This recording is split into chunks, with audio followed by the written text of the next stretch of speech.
Good evening. Welcome to yet another edition of Reform Studios Live. Reform Studios is a ministry of Hillview Baptist Church, and our aim is simple. It is to apply the truth of Scripture to our everyday situation. Now, tonight's topic is entitled Helping Children with Special Needs. If you watch the promotional video of this cast, you remember that we established two things: that children are a blessing from God, and that sometimes God, in His own divine sovereignty, can choose to bless some parents with children who might be in need of special care, special attention because of some underlying condition. Tonight we have two special guests who have joined us who will help us discuss this topic. And before we get into it, I will allow them to introduce themselves, tell us a little bit about what it is that they do, their family, and perhaps why they're here on the show tonight. So I'll start with my immediate right, Ruth. Please, you may introduce yourself. Good evening. My name is Ruth Unene Kabumbu. I am a wife, a mother of two, Daniel and Chama, and I'm a member at HPC. Thank you. Please go ahead. Good Auntie. evening. I'm Mrs. Lumpa, Ilona. I'm married to Amos Lumpa. God has blessed us with 3 children, 2 sons and 1 daughter. I'm a member of Ibex Hill Baptist Church, and I'm a special teacher from the year 2003 to date, though I'm currently deputy head and trying to advocate for a special child against abuse. Thank you very I much. think that's about. Thank you. Thank you. So these will be our two guests for tonight, and I think it promises to be a fruitful discussion. So just before we get into it, I would like to remind you, our viewers, that we are live on our social media platforms, Facebook, YouTube. Please catch us there. And even as we are going to be going through this discussion, please engage with us, share, like, comment, and also ask questions. We do have an anonymous link also in case you are unable to ask questions on the public links. There is an anonymous link that will be shared, and you'll be able to ask your question. So, first of all, before we begin, I would like to thank our two guests who joined us tonight. This is not one of those topics that is openly discussed every now and then, and yet I think it's still relevant. The church needs to address things of this nature, and so this is a timely cast, and I hope that even as we go through these questions, a lot of people are going to be helped, people's perspectives will change, and people will begin to view this topic differently. So I'm going to start with Ruth. You have shared a bit about your family. We do know for sure that you do have a child who is in need of special care, special attention. I would like you to share with us the first moment you discovered that your son will need special care. What was it like? What were your feelings at the time? And what has your journey been from that time up to now? My firstborn son was diagnosed with epilepsy at 1 year, 6 months.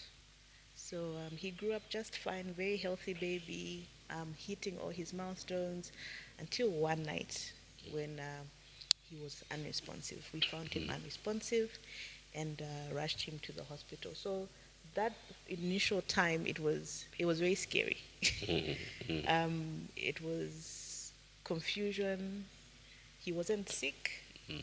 He was just fine. He was laughing, I think, a lot that same day. So it was quite confusing. Like, how does the child just go from that to unresponsive or unconscious? So it was very scary. A lot of fear, a lot of uncertainty. Um, we could only go to UTH because it was in the middle of the night. Right. So we know the stories about UTH. So Yes, yes, yeah, yeah.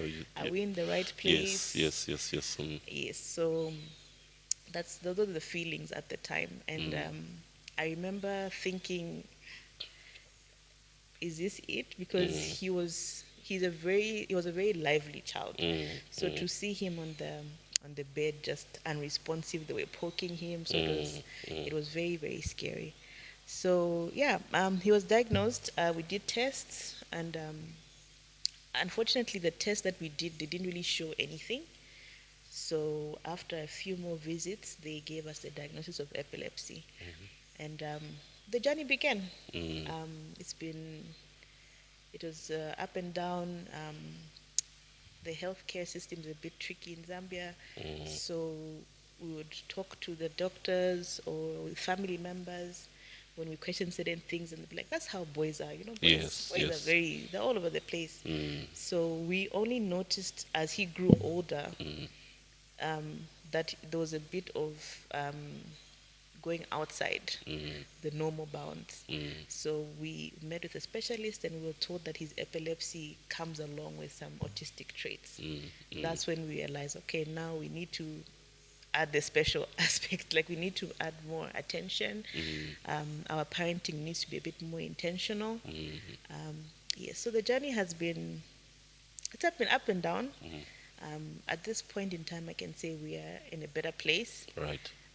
A place of understanding, because we've met people, we've learned a lot about his condition, and it has helped us to support him better. Right. And support him better. And even just trusting God Absolutely. a little bit more. Now that he's now 6, so it's been 5 years. 5 years, Yes. right. So the first 1 year, 6 months, he is perfectly healthy. He was just fine. Yes, and right after that, it all comes at one go. You learn of his epileptic condition, and not too long afterwards, his autistic condition. The autistic traits, I couldn't say immediately. It was more of, because he was still doing everything okay. Right, okay. The main one I could say was speech. Speech, so every right. time he had a seizure, he would regress. Right, So right. he would lose some words. Yes. Yes. But the attention one, it was more as he grew older. Okay. Because like I said, he acted like a normal boy. He was all over the place. He played a lot. Yes, so when it was now time for him to be concentrating, it was like, okay, he was not really focusing. Yes. That's when we later found out that, okay, he has some traits and they are linked to his epilepsy. Right. So right. We were advised that as he grows and as we manage his epilepsy, some of these traits will subside. So we're praying that is still the plan. Right. Okay. Yes. Thank you. Yes. We'll move to Auntie Lumpa. You did mention in your introduction that you do have experience with children with special needs. You also told us that your experience numbers up to 20 years or so.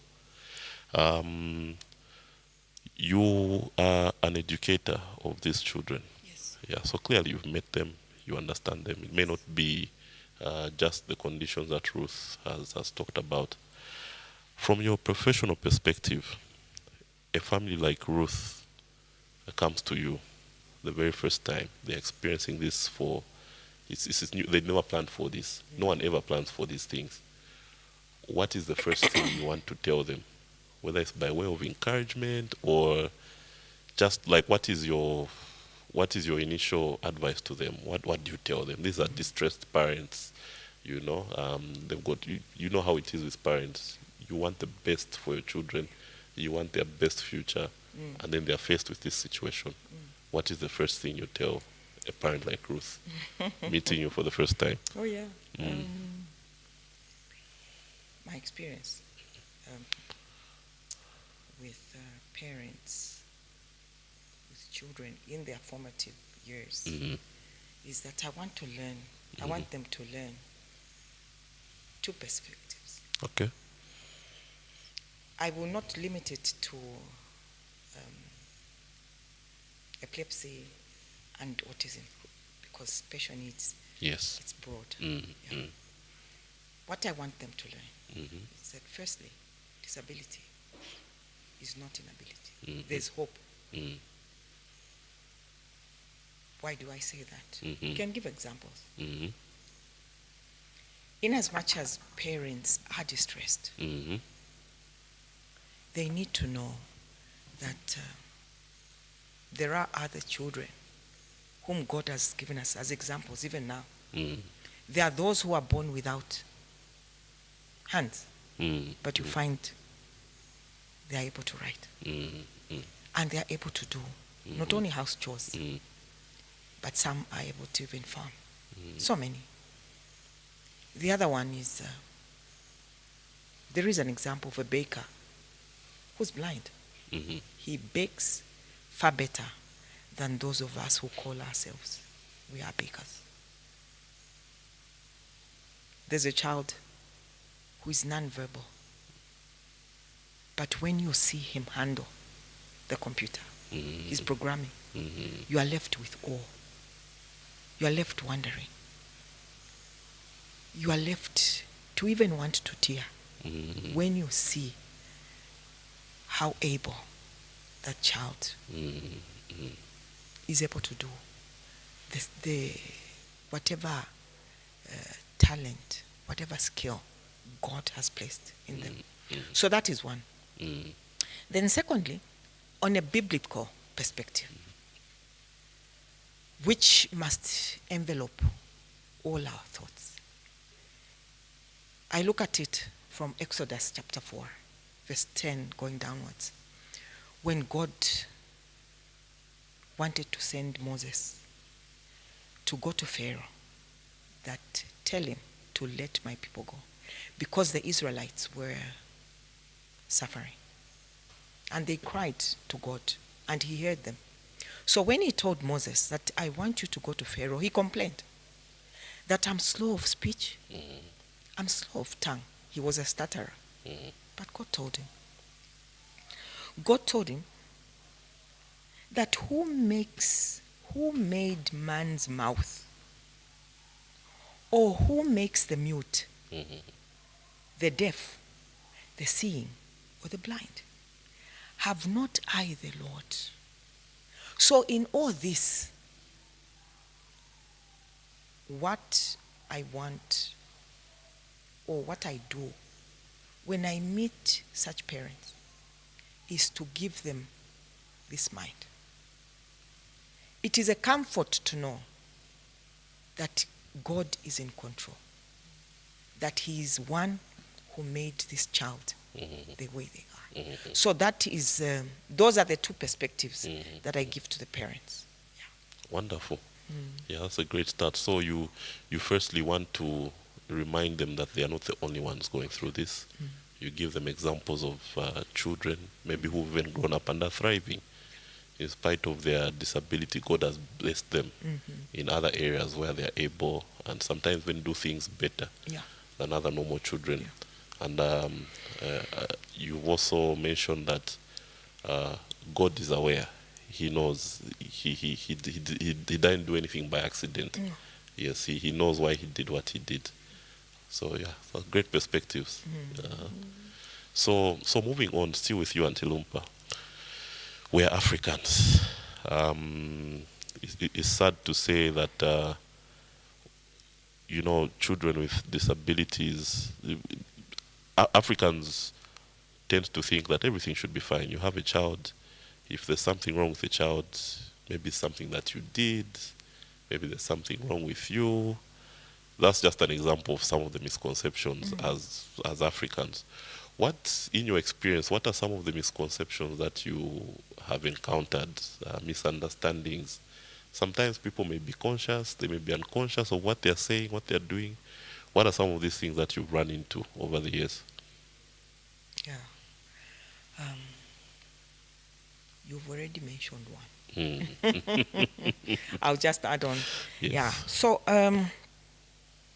it is sad to note that people can say that those who have children with special needs are cursed. That is one. That they sinned or they wronged parents. Yes. And the case goes on them. Needless to say that it is not only Africans. I'm also reminded of the disciples who asked the Lord when they met a child with special needs. Yes. Is it the parents who sinned? So it is not just Africans. That is human nature. So people tend to think that they are cursed because they sinned or they wronged someone. They wronged parents. And you know, parents are supposed to bless children. Therefore, the wrong they did, the parents cursed them. But also, the misconception, even when we looked at the perspective of disability is not inability, people tend to think that this child will not go anywhere. This child is good for nothing. Yes. Yeah. There are examples of pregnant women or just people walking in the road. Yeah. And they find, is it an albino? Because even them, they are among those who we say are special needs. Yes. Albino, is it someone who's quadriplegia? All those conditions. What do? They lift their outfit. Is it a dress? Is it a maternity? They spit. Trying to say, I'm preventing myself from delivering a child who is a special child or disabled. That is one. It is not, like I said, it is not only the pregnant. It can be many others. But also, there are people who tend to think it's contagious. They don't even want to sit near them. They don't even want, if they are in a queue, you're in ShopRite, you need to go in the other aisle. Yeah. Or they just feel it can come to me, which is not. But also, being a special teacher, having passed through a special school, a child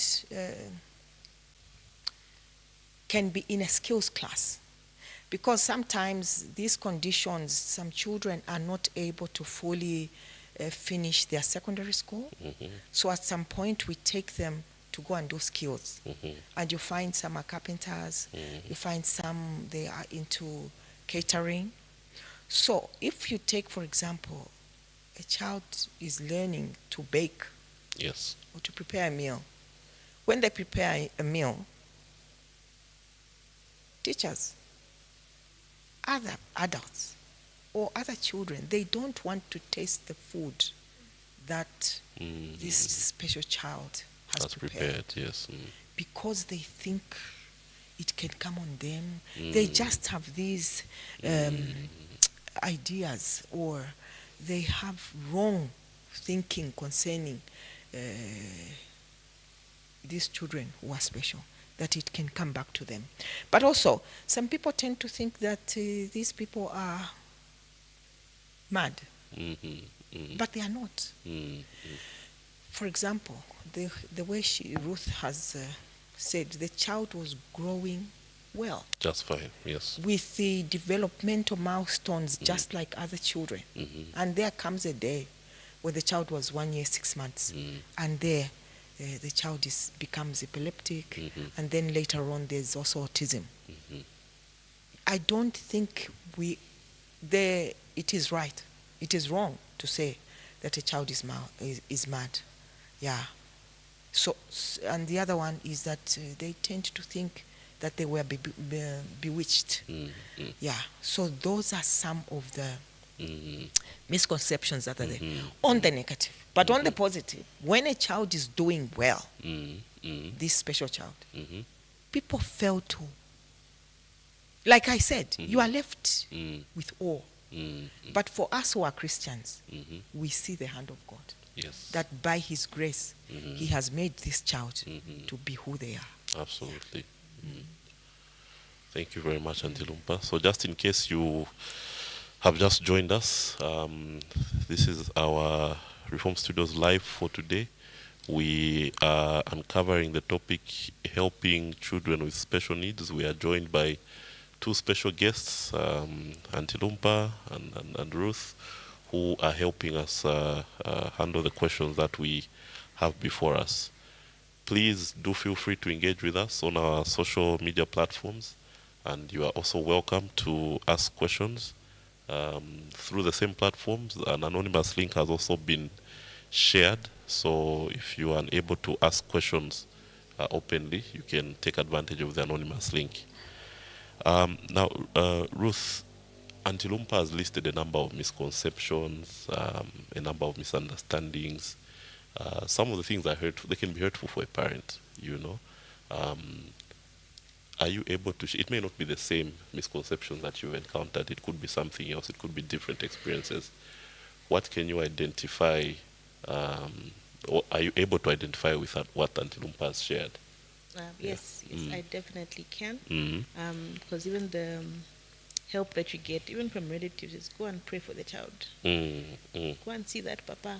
Mm-hmm. Mm-hmm. Prayer and fasting, Mm. it will go. Mm-hmm. That is true. They do have those misconceptions. Mm-hmm. For me, I found that people tend to take a child's challenges to define them or Yes. to limit their potential. Mm-hmm. But like Auntie has said, they have a lot of potential. Mm-hmm. They may not do this, but they do a lot of that. Mm-hmm. So yeah, one of the other ones is that for me, who deals with kids, we go to the a DIC where they deal with cognitive disabilities. Yes. We meet a lot of kids with different challenges. Yes. And sometimes there's a misconception that they all fit in one box. Mm-hmm. Like you can treat them the same. The And same way, unfortunately, yeah. even at health facilities, that's what they do. But his ADHD is not the same as this one's. Some speech delay is speech delay, but it's different. It presents differently in different children. Some are non-verbal, some hurt themselves, others don't. So you can't really treat them with the same glove. They Yes. have to be. That's why they're special. You have to have Right. deal You have with to understand them yes, specifically. in their individual Yes. capacity. Yeah, and then lastly, I could say this is for many people. I think it's a subconscious misconception that they just think the child is undisciplined. You know? Right. Right. Because why is he making noise? Why are the parents just, So they think, especially with children whose challenges are not obvious. Yes. Because Yes. if you see yes. my son, he looks fine. Looks like a regular he child. looks like yes. a regular child. Sometimes even looks older than his age. But then you're talking to him and he's not answering and he's rude. This child, Right. they don't discipline him, or the parents are not doing enough to get him to behave properly. So those are, I think, they are not intentional, but Yes. they are misconceptions. Right. Yeah. Right. Yeah. So even in the midst of these misconceptions that you encounter, are you able to share moments of joy that you've experienced in the last 5 years with your son? Yes, a lot actually. It's been very joyful to see him grow and just grow in his own way. He's very funny. Right. He's right. very funny. He loves cooking. Really? Yes. Wow. Okay. He can make his own egg. Wow. Yes. So it's very interesting to just see him thrive like that. Enjoying milestones that people don't take, small things that people really don't Yes. take seriously. He had like regressed, like I said. So for him to say "mommy," it happened when he was like 3, and I remember calling everyone. He said "mommy." Yeah. Meant the world. Yes. It was big. Mm. I remember one time I had bought a chart, and we were all I was sitting with my mom in the living room, Mm-hmm. and from nowhere he started saying the ABCDs. Really? Mm-hmm. And then I would say, "What is this one?" I would just like go randomly, Mm-hmm. and he would say, "And I did it 5 times. Mm, I took a video." mm, Just in case I'm mm, imagining it. mm, Yes, mm, but it's like he's been listening, mm. and you thought he's not listening. So Right, for him to yeah. just like do that, Do things like that it was is the so real moments it of was joy. so joyous. Yes. Yeah, yeah. So it's been very very interesting, to say the least. Yeah. Right, right, right, right. Um, I mean, God chooses different ways to sanctify us, isn't it? How has your faith in God been affected by this journey? I know there have been hard days. Have there been moments of doubt? And through all this, how have you seen God's faithfulness? Like, what's your spirituality like? Or what has it been like over the years? It's been up and down. I can imagine, Yes, yeah. there were moments of doubt, definitely moments of doubt, moments where you are weary, um, you are physically tired, and you want to know when it's going to end. But there's been also moments of deepening faith. Yes, I was smiling when Auntie talked about the disciples asking Yes. Jesus, because that's one verse that really helped me change the way I thought about the whole situation. Right. John, that should be John 9. When they asked, why is he blind?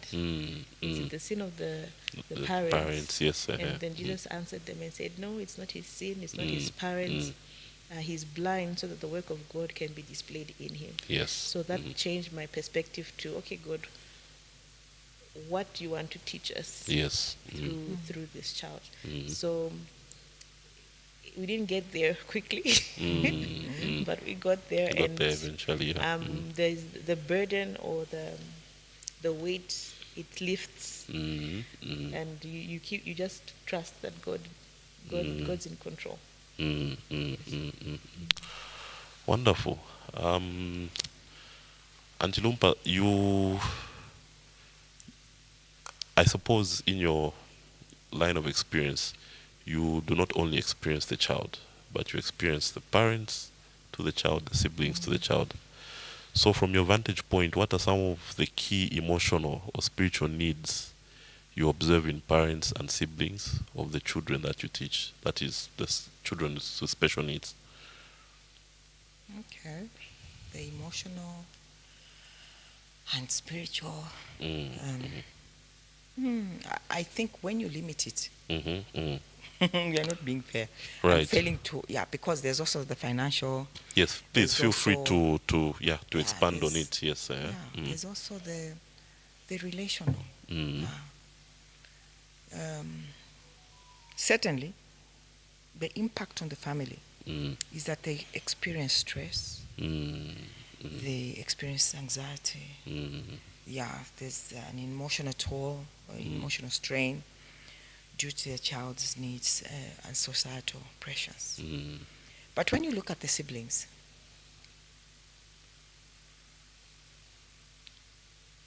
when they are growing and they are young, the children tend to take on caregiving at a tender age. They grow. It's just God who makes them know that our sibling needs help. So they start caring. It's different from these other typical households with no special child. Yes. They are actually looked after.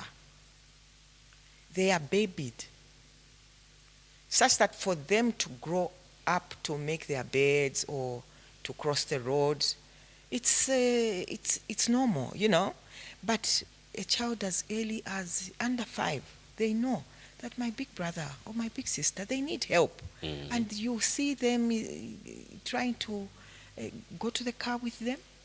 Is it getting them water? At a tender age, they start doing the caregiving. But also, they develop empathy. and responsibility at a very tender age. So that's concerning siblings. Then concerning parents, I think parents, it's a mouthful. Parents tend to worry. Parents tend to worry about their kids. It's just natural. It's instinctual. That's how God made us. But the parents know that our child is a challenge. So they worry. But also, parents realize that my child's life, our child's life, is completely in God's hands. You have no. They realize they have no control. For those who need medical attention, because they look at the child's life. Yes. For the medical practitioners to help, and the medical practitioners can only reach this far, and the challenge still remains. Right. Therefore, their sight only is to God. For those who have a mind to say it is God. But thirdly, parents are saddened with the thought that one day, when they are coming from school, the child will come and say, I was teased today. They might not say it always, but it is there. So that is one of the impacts. The other one is parents are not prepared for loud whispers when they are walking with their child. They are not prepared at the blatant stares which people make. And they are also not mentally or emotionally prepared to give explanations to strangers or to many others. So that's an impact.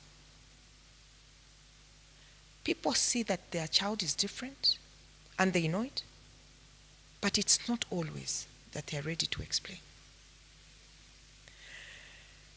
It's a painful journey, like she had put it. It's a painful journey with parents because they didn't plan to have such a one. But some don't understand their child. They tend to think, my child is rude, or my child is cheeky. And many times the children get spankings.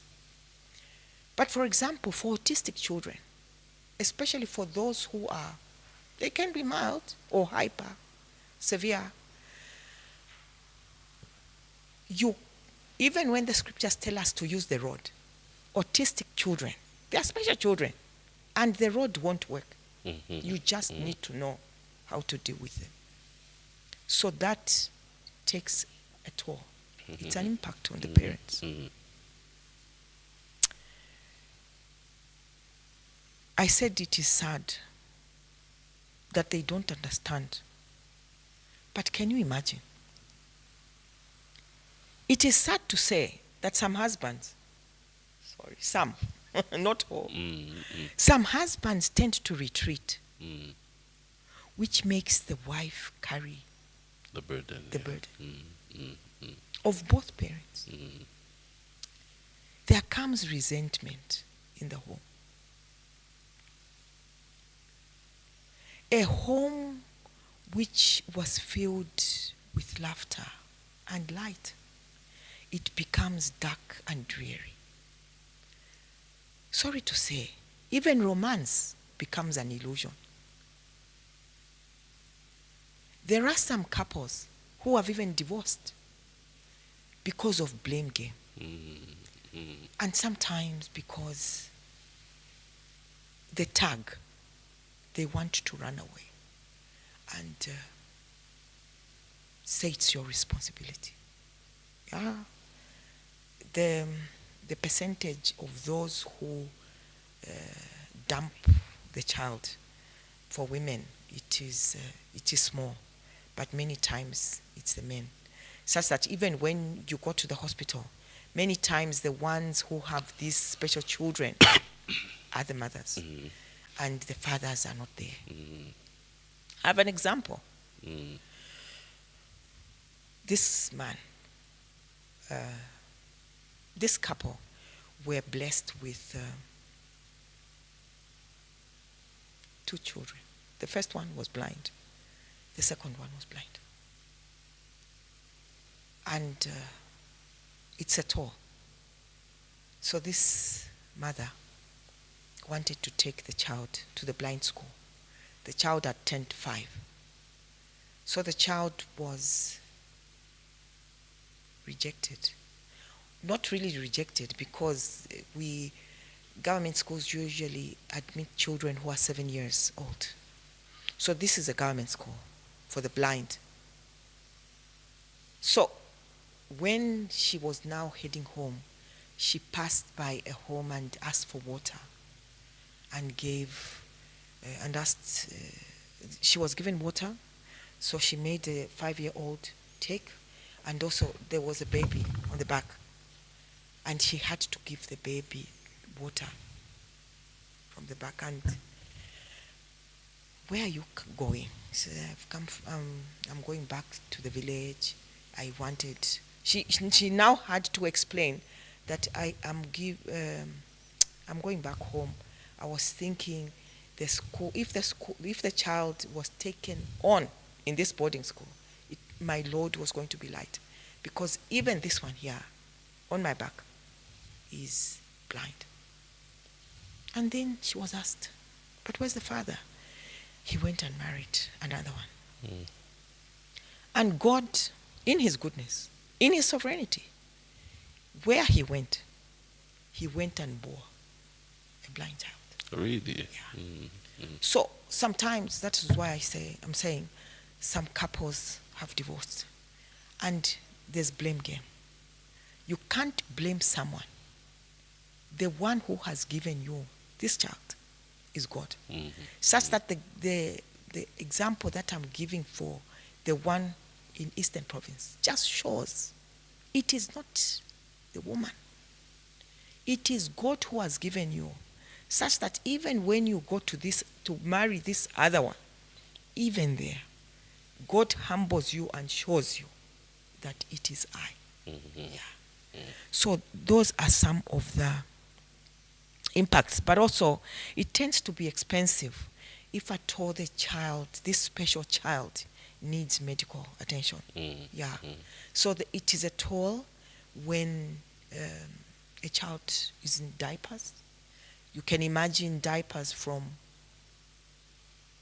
age 1.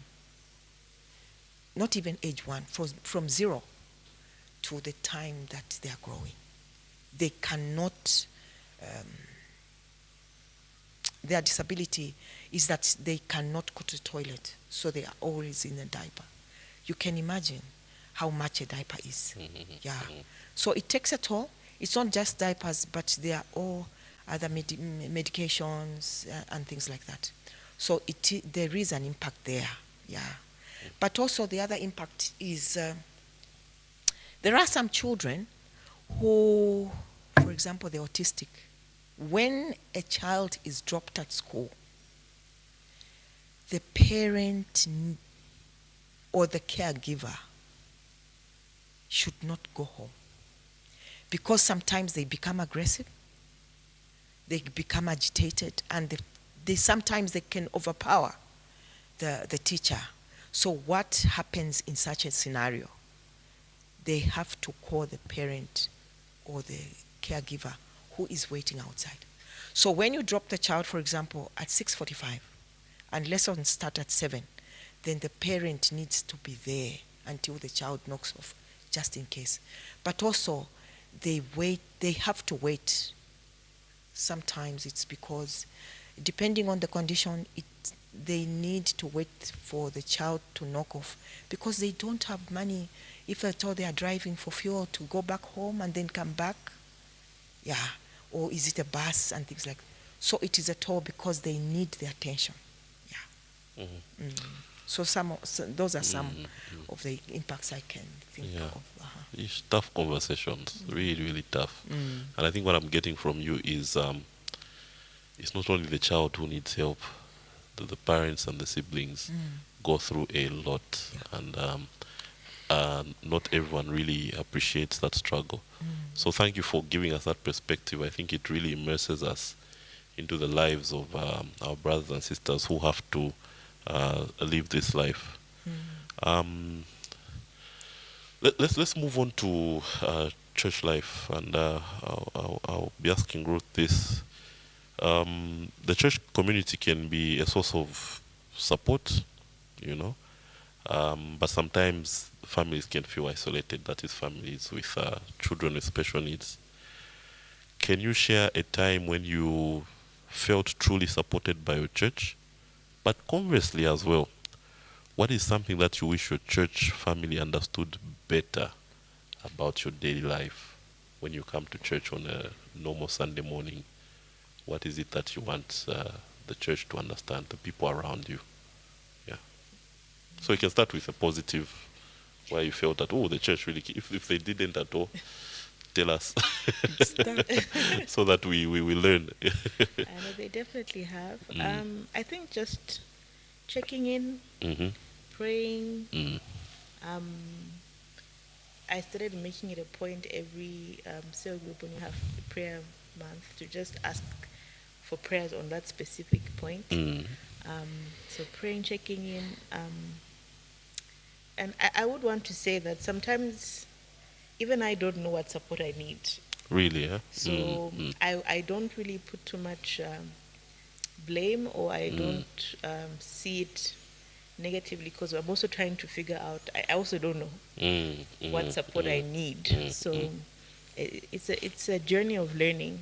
Yes. So I think empathy, patience, and just willingness to learn. The challenges that I have is just he's not able to participate that much in church activities like VBS. So there's that one, and also there's that, like she said, you can't go, you can't Yes. relax. Yes, yes, yes. You know, on Saturday, like when kids run, I'm always just, Yeah, where has he yes. Yeah, you. because if I sleep, he's in the car park. He's gone. He's Yes. gone, or he's playing with Uncle Richard's stuff. Right. So it's that those are the challenges. Just how to integrate him with. He needs the integration, but then as a parent, you keep feeling like you're burdening other people. Right. So you don't really know. So it would be interesting to see how the church could accommodate, or just it's not really even having a special needs teacher, but just people who are willing to be patient and willing to understand him or whoever else is around in the church who needs a little bit more attention. Yeah, but otherwise, in the way that they have supported. So it's been easier, definitely to enjoy, and bringing him has been also helpful, because if you shy away again, he doesn't get used to the environment. So yeah, and I can say from the time we started coming to date, I think people have become a bit warmer, and he's also become a bit more comfortable around people. So it helps. Yes. Yeah. I must say I'm really proud of you. And I think I've seen the progress over the last couple, maybe 1 or 2 years. The way you have insisted in bringing him into God's house to meet with people. I really do think that's something that God will eventually bless, you know. We are aware of other parents out there who just leave the child at home.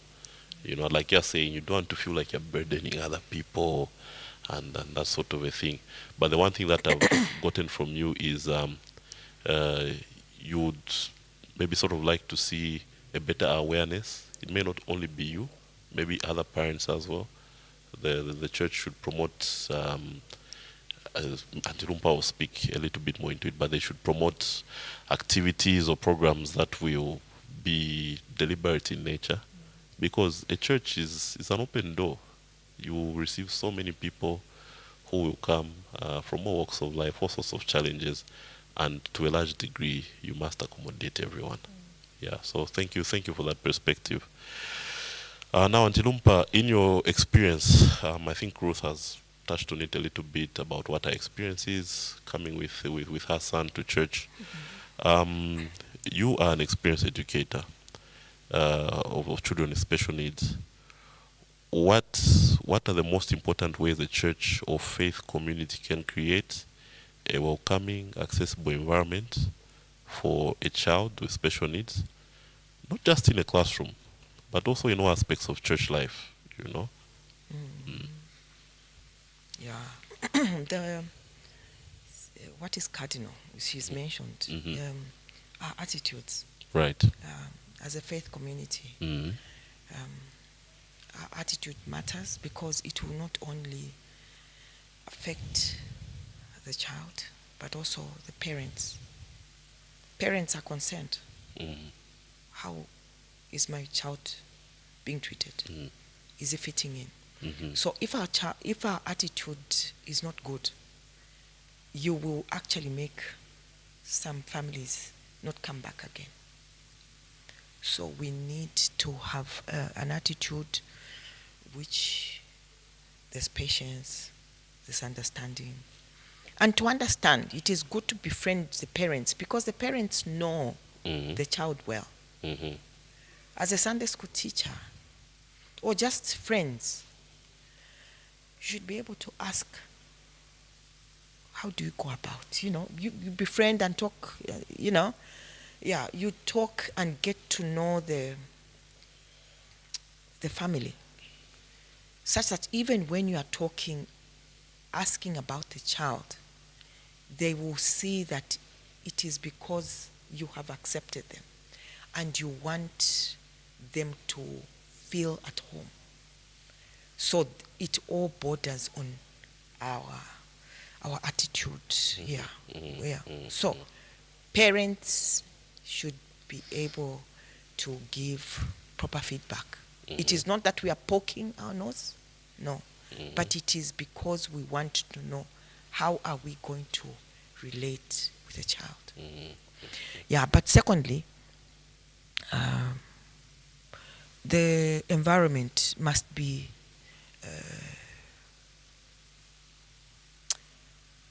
the needs for special children. And it is not only children, they actually grow up into adults. So there must be conducive.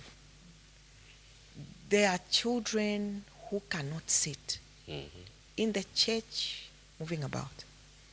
So it would be good to have extra space, such that even when the child can't settle, the parent is able to go with the child. But we should not only allow or let the parents alone handle the child. Like she is saying, you can't sit. So the child has been with the parents from home. They come to church. I think it is time you lend a hand. You should be able to say, go and sit in church. I will be with the child. Such that some children, is it autistic? Many, they tend to feel, who is this stranger? So when they are coming, is it in the car park? You're seeing them come. They are entering the gate. And if only the church family can draw up a program. If you told you start Sunday school at 9 o'clock, you should be able to say, I will go to the car. We are coming out of the car, for example, Ruth. The Sunday school teacher should be able to come and say, hello, they greet you. As a mother, they greet the father and then greet the siblings. Then the child will be like, okay, these people are friendly. Then you hold the two children and say, let's go to Sunday school. That child won't refuse. You go with them. You take a deliberate step. We should be able to be of help to our friends because our friends don't rest. It's actually 24/7. So we should be able to handle them, handle the special child at Sunday school. When Sunday school finishes, someone can also take it up. So that you can not only let the mother and the father rest together with the siblings, but you should be able to make them also sit and listen. Yes, we give thanks for technology, where you say no, they'll go and listen online. But just to be there and sing with everyone and also listen with everyone and just be there, and you know that my child is safe with the teacher. But also my take on that one is that let us be kind and thoughtful. We are always having birthday parties, for example, and we invite children in the church. So when you are giving out invitation cards, we should be able to invite the special child as well. Because many times these children are left out to say, no, there will be a nuisance, no, they are not part. And many times they do not even have friends. If you know that your child, sometimes they don't want to associate. Sometimes they don't like noises. But when you spread an olive branch, the parents, the family, will feel accepted. They will feel loved. So you give them a card and you can tell them that if at all the child cannot play with the friends, is it on the castle and things like that, being outside, the child can come and they can be in one of the rooms where there will be toys. But you can send a maid or you can send a sibling. There you can make also the parents have time to be together. You can also make the parent, is it the mother, be able to go shopping, be able to go to the salon, because you have lent a hand.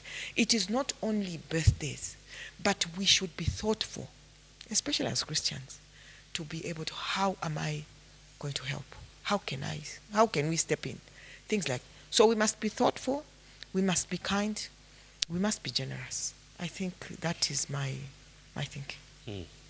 I almost feel like you should write a handbook Ah. for everything you said. Yeah, it's you're saying all these things and they are all clicking in my mind. Like, wow, how many times have we not done the things that you are mentioning? But the one thing I'm also getting from what you're saying is that love is practical. It's not enough to say I'll pray for you or just turn a blind eye. You have mentioned the special aspect of being deliberate, interacting with parents of the child, understanding them better, converse. You want to know if you don't do that, if you're able to understand the child better, you're able to help the child better. So yeah, pretty insightful. I'm sure the listeners and those who are watching will agree that those have been really, really insightful tips. Yes, please, Ruth, go ahead. Just to add on to what Auntie has said, sometimes we don't even realize that we are tired. Really, yeah? Yes. We went to visit an aunt from church, and I'm always hyper vigilant because he's going to touch this, and she kept saying, "Relax." Yes. Don't worry. It's different from when it's not family. I think sometimes family it's expected, but when it's strangers, it hits differently, if I can say. Because I kept sitting, she's like, "Don't just sit, relax. Someone else is going to look after him." And it was very encouraging. It was very that small gesture. It meant so much. Right. Yeah. So just to add that even if it's small things like a birthday card, or Mm. they do mean a lot, Yes. to us, the parents, and I believe even the kids as well. Mm. Some kids don't understand how to deal with them, but I think if they give them a bit more time, Mhm. they'll understand them, and they'll see that they're just like anyone else. Mhm. They're just a touch of Mm. sparkle. Mm. Mm. Yes. Mm. So with Mm. mine, he can't communicate with you, Mhm. but he can hear you, Yes. and he loves to play. Right. He just may not understand where he has gone too far. Maybe you push a bit too hard, or yeah. But if you just give him the chance, he'll be laughing and playing with you. So, but for us to get to the part where they actually play, there's so many barriers Mm. that I think Auntie has really That's really, yeah. delved into that. Yeah. Yes, yes, yeah. And like we're saying, you as a parent, you're always on guard, you're always alert. But small things like that, you visit an auntie and she's saying, calm down, relax, it means a lot. But if we could do that on a larger scale, it will make a world of difference. Yes. So we're winding down. We've got just one or two more questions left. We want to acknowledge a few of our followers who are watching us. We have Joe Chasonga from Livingston, who's watching us on YouTube. We have Nasanta Lumpa watching live from Ndola, suspecting she's related to Auntie Lumpa Yeah, here. William Dale is also saying this is an insightful program and is thankful that we have aired it. We also have Kelvin Mundundu watching from Kitwe, uh, and he's following the program. Jackson as well, Jackson Chimba, is also watching us. So, this is a question to both of you. In all your experience, what have you learned about God over the years? I can start with Ruth, I suppose.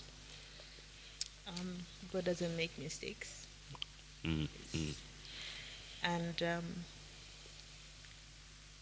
He'll give you the strength to get through it. mm, Yes, and I believe He uses these situations for us to get to know Him better. mm, mm, Yes, because if everything is just smooth sailing, sometimes you can forget yes. the God who you serve, Mm, and you can think that you do things in your own strength. mm, Yeah, so there have been many times where I had to look to the Lord, not because I wanted Him to be healed, but just to help me through, mm, to help me through. And I have another child, so right.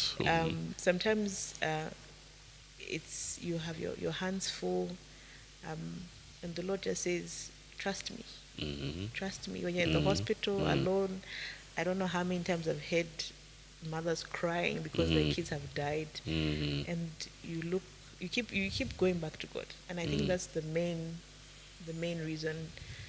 Just the way David used to go through all those challenges, being hunted down by Saul, having to run away from his family, live in the wilderness. The purpose was for him to draw closer to God, and I believe that's what he did in my life as well. So that's what has taught me a lot. Prayer, you will learn how to pray. Right. You don't do the The usual one. the regular prayers, The yes, they regular are prayer. quite intentional. Yes. You know what you're asking God Yes, for. you're Yes. very specific, And there was a time I prayed for, because the doctors will always say, no, when you reach this age, they may stop. Until I had to learn that that shouldn't be my prayer point. My prayer point that the Lord's will may be done, and that He may help me to accept His will in His life. Yes, it's just deepening, basically, deepening the faith, learning to trust Him, and on the other side is just seeing how faithful He is. He's been very faithful. A lot of accidents can happen with kids with special needs, but to know that God has just been covering him and protecting him has been very, very humbling. Yes. So you learn the different facets or sides of God. Right. Auntie Lumpa. Yeah, you know this. When I see special children as a teacher, I see God's sovereignty. He's in control. He's the one who created them. And it takes me to families or couples who are expecting. It is one thing to expect a child, and yet one thing to know that it is God who is in control in forming the child that I'm carrying. Such that I do encourage couples who are expecting. Pray. Pray to God that form our child well. Pray to God that even when the time comes for delivery, I will find those midwives, doctors, who will handle me well. Because some disabilities, they actually happen on the delivery table. Because there are times that we tend to read, is it books? Now there is the internet. You get to know the stages and things like that. You are going into labor, you know stage 1, you know stage 2. But the thing is, do you know what you're carrying? Do you know if the midwives will help you? When you call on them, will they be there? Yeah. So I tend to encourage people to pray. But also, when you talk about human dignity, for me, I tend to have a heart to love them. To love each child, no matter the degree, whether it's mild or severe. I know when I love them, I am glorifying God in His creation. Amazing.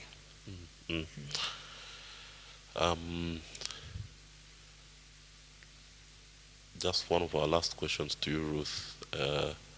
You meet a new young mother who has just discovered that their child will grow up in need of special care. What are you telling them? That child is wonderfully made, beautifully and wonderfully made. They should learn. I think that's the number one thing. When you learn, it makes it easier. You're not alone. And don't be afraid to ask for help. I think that's what a lot of us we feel like, no, I can't. But don't be afraid to ask for help. We can children, even just regular children, they need a village. Yes. So what more one who needs special care?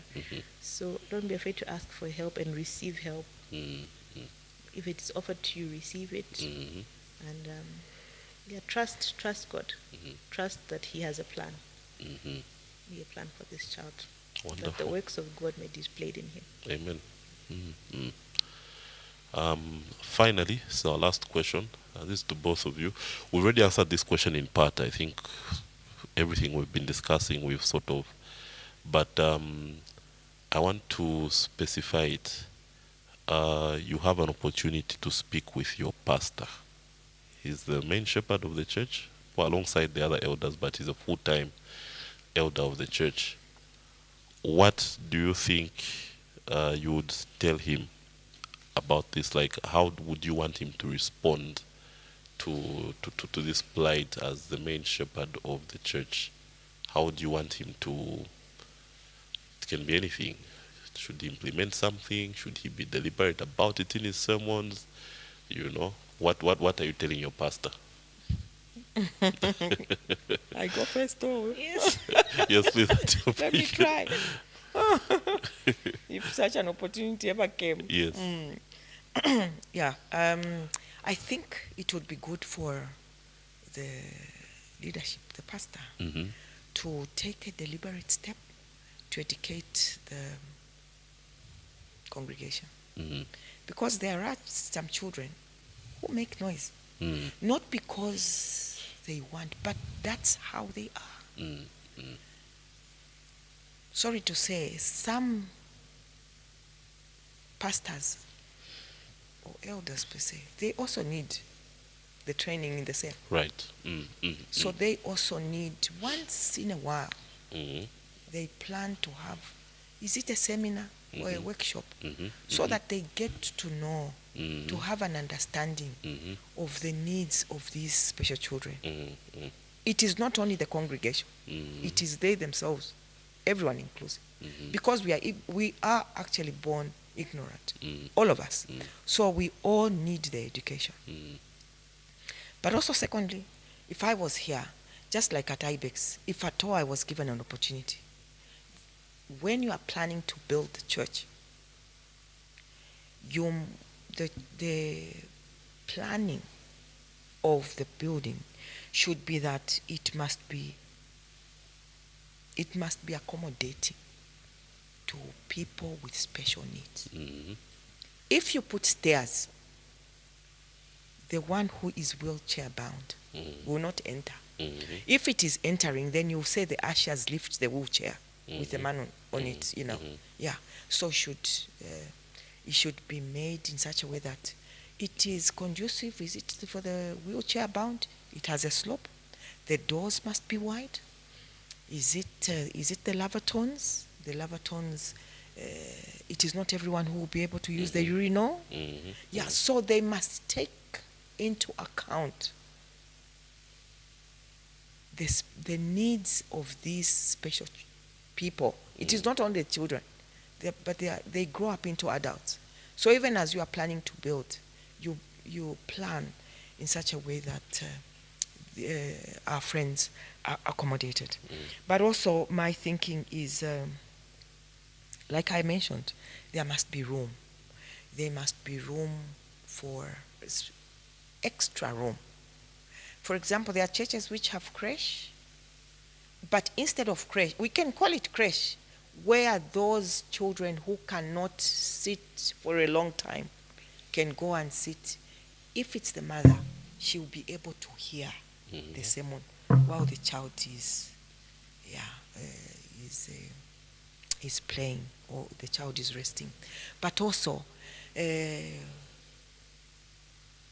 my thinking, if a child is at Sunday school, you know, when we're talking concerning how the church can help, if a child sits through the sermon, is it at Sunday school, teachers should be able to give assurance to the parents that your child was able to sit. The child has grown, or the child is growing. It makes the parents who have had a dark fog, it lightens their mind. It gives them hope that there's hope for our child. A child is able to sit. That is positive reinforcement. Even in class, when the teacher is reprimanding, you also give positive reinforcement. So it is good when you see a positive in a child. I'm not saying now tell lies, no, but what I'm trying to say is that when you see a positive, it is good to say that your child sat today, that your child did this. It helps the parents also have, it brightens them. Yeah, I think that's what I can say. Okay. I was very nearly putting my past under pressure, especially when you started mentioning the practical steps that must be taken by a church. But then I remembered I'm a deacon. So this is also partly my problem. But yeah, it's it's opened up my mind to a number of things. Yes, you know. Ruth, you and I share a pastor who boasts to be a problem solver. Yes. What are you telling him? I think, like Auntie has mentioned a lot. For me, maybe I can just say, moving from he should encourage others to move from awareness to intentionality, I think. Yes. The intentionality, it can be even just like getting the ushers to be aware of the kids that run up and down, you know. Sometimes we get to them too late. Yes. We could also just create a culture of working alongside parents or the families that are going through that. I think when we do that, then everyone else can emulate it. They're fostering a community of empathy, understanding, you know, and just working alongside, I think. Yeah, and the more we foster that community, everyone will then understand it will be our child. Yes. Yes, I think that's what I'm going to say. It will be our child, and I guess the head should lead the way. Wonderful. Thank you very much. This has been a wonderful time, very insightful. I've learned a lot, and I'm sure even our viewers have also learned a lot. Once again, I can't express how grateful we are that you joined us this evening. Like I said at the start of the show, it's not one of those topics that everyone would be willing to discuss. It's very personal, it's very private. But as Christians, you've demonstrated that these are things that we should be talking about, you know. These are things that can be part of the body of Christ. You know, we can't turn a blind eye to them. So thank you once again. We really, really appreciate it. To our viewers, thank you for joining us tonight. It's been an insightful conversation, and we hope that we can react in a positive way. We hope that God has spoken to us in one way or the other, even as we've canvassed these questions. We hope that something has lit up in you, something that you were ignorant about, something that you're not aware of. We hope some of those things have become alive in you, and you start to contribute in a positive way in your church in this particular regard. So thank you for joining us once again, and until we meet again, it's good night from us. Thank you.